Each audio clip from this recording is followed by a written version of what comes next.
the Arizona Commemorative Air Force Museum came to town, and they brought a B-17 with them, also known as the Flying Fortress. About 13,000 of these aircraft were manufactured by Boeing in the early 40s. Now there are only about 10 left that actually fly, and the Sentimental Journey is one of them. It came to State College, and I got to fly in it.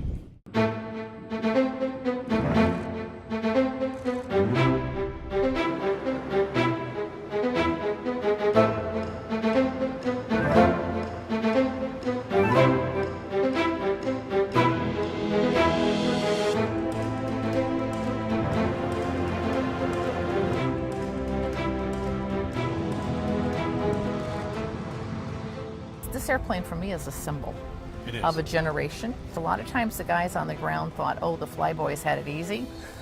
The 8th Air Force alone that flew out of England lost more men than the entire Marine Corps during World War II. What was especially cool about this flight is that it was for veterans. There were 4 vets on, all World War II veterans, and me. I'm an Army vet, and this is an Army Air Corps aircraft. So being up there with these fellas that served in World War II, that was pretty special.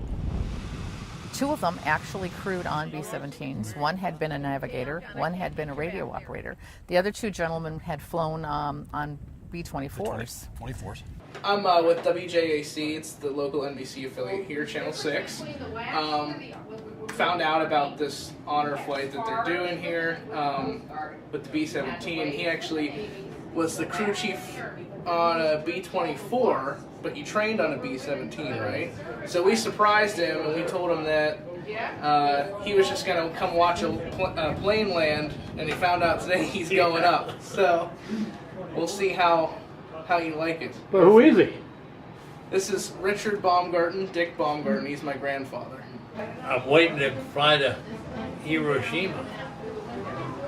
We were hand loaded up with firebombs. And we were met here at 4 o'clock in the morning.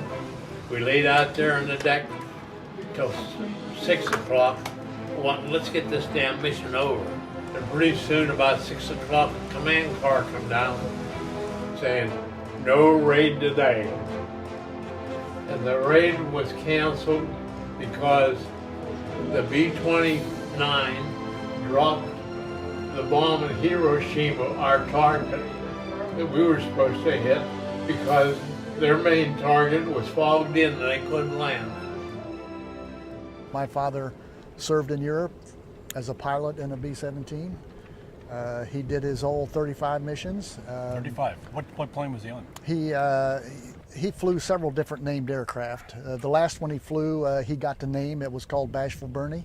Bashful Bernie. My mother's name was Bernadette. Oh, and nice. she was a scantily clad young lady in the photos, which upset my mother to no end. I bet it did, yes. But anyway, that was Probably said, I'm better looking than that, come on. Well, he told her that he changed her from a brunette to a blonde, so nobody would recognize her.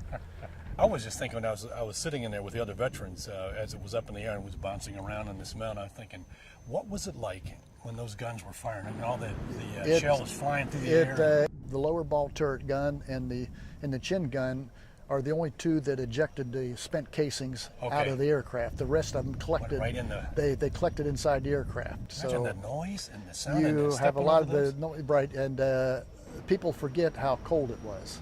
You know, at 25 to 29,000 feet, depending on the season, you're looking at 50 to 60 degrees below zero. Wow. That's a big cell phone. It's my wife.